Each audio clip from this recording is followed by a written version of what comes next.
नमस्कार दोस्तों, कैसे हैं आप? मैं हूं गौरव और ये है ट्रांसफॉर्मेशंस। जब भी किसी क्षेत्र की, किसी राज्य की ओवरऑल देश की प्रगति की बात होती है तो सिर्फ और सिर्फ एक ही पैरामीटर निकल के आता है, एजुकेशन। और ये सिर्फ और सिर्फ मेरा ऐसा कहना नहीं है, इसके ऊपर हमारे पास बहुत सारे आंकड़े हैं, बहुत सारा डेटा है। काफ़ी सारे साइंटिस्ट ने, इकोनॉमिस्ट ने, इंटेलेक्चुअल लोगों ने बोला है कि इन्वेस्टमेंट इन ह्यूमन कैपिटल, और या कह सकते हैं investment in childhood education is the best return. अगर आप अपने देश के युवाओं में, अपने देश के स्टूडेंट्स में इन्वेस्ट करते हैं, उनके एजुकेशन में इन्वेस्ट करते हैं, तो ओवरऑल राज्य की या देश की प्रगति होनी निश्चित ही है। और वही अगर हम अपने ऑन ग्राउंड पे देखते हैं हमारे एक तरीके से राज्य लेवल पे, क्योंकि एजुकेशन जो है वो स्टेट का पार्ट है, तो कहीं इस तरीके के हमें एग्जांपल्स देखने को मिलते हैं कि सरकारी स्कूल बंद हो रहे हैं due to lack of resources, या उनमें शिक्षकों की कमी है। या अभी रिसेंटली तो हमें इस तरीके के एग्जाम्पल भी देखने को मिला राजस्थान से, झालावाड़ से, जिसके अंदर इवन सरकारी स्कूल की बिल्डिंग की छत ही गिर गई और 7 मासूम बच्चों की इवन जान चली गई। 7th क्लास में पढ़ने वाले वो बच्चे थे, उनकी इवन जान ही चली गई, जबकि उनकी कोई भी गलती नहीं थी। और अगर आप वहीं आप हायर एजुकेशन में देखेंगे तो एक तरीके से फिलहाल हमारे देश को तो हायर एजुकेशन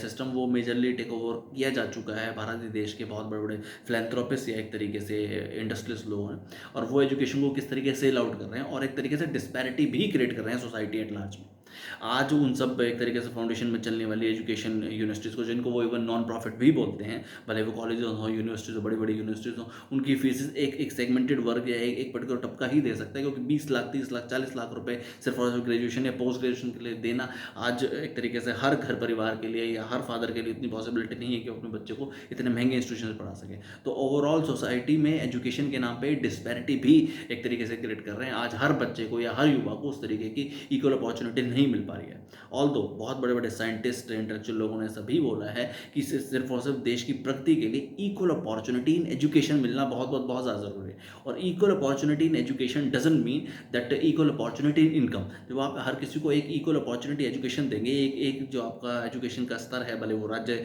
लेवल के स्कूलों का हो, स्टेट गवर्नमेंट के लेवल का हो, स्टेट सेंट्रल गवर्नमेंट का हो, या प्राइवेट लेवल के स्कूलों का हो, अगर सिमिलर काइंड ऑफ इनको एजुकेशन मिल जाएगी तो उसके बाद हर बच्चे की अपनी एस्पिरेशन है, हर बच्चे के अपने ड्रीम्स हैं, हर बच्चे का अपने गोल्स हैं, और हर बच्चे की अपनी एक तरीके से एस्पिरेशन है कि वो कहाँ तक जाते हैं, किस किस पर्टिकुलर एरियाज में आगे जाके वो काम करते हैं, भले रिसर्च में जाएँ, एविएशन में जाएँ, इंजीनियरिंग्स में जाएँ, मेडिकल में जाएँ और डिफरेंट में जाएँ, और उसके हिसाब से वो अपनी उनकी जिस हिसाब से इनकम है या स्टैंडर्ड ऑफ लिविंग, उस सबको आगे चल के मेंटेन करते हैं। तो ये समय है कि हमारे देश की जो राज्य की सरकार है इस एजुकेशन फोकस करें और इंश्योर करें कि हर किसी को एक इक्वलिटी ऑफ एजुकेशन मिले, भले वो राज्य स्तर के स्कूल हों या एक तरीके से गवर्नमेंट लेवल के स्कूल हों, प्राइवेट लेवल की एजुकेशन हो। एजुकेशन हर बच्चे का एक तरीके से अधिकार है, और इक्वलिटी अपॉर्चुनिटी और इक्वलिटी एजुकेशन उनका एक हक है, उनका अधिकार है, उनको मिलना बहुत बहुत ज़्यादा ज़रूरी है। और ये सिर्फ और सिर्फ कोई ऐसा हक की बात नहीं है, ओवरऑल राज्य की प्रगति के लिए, देश की प्रगति के लिए बहुत ज़्यादा ज़रूरी है। जय हिंद।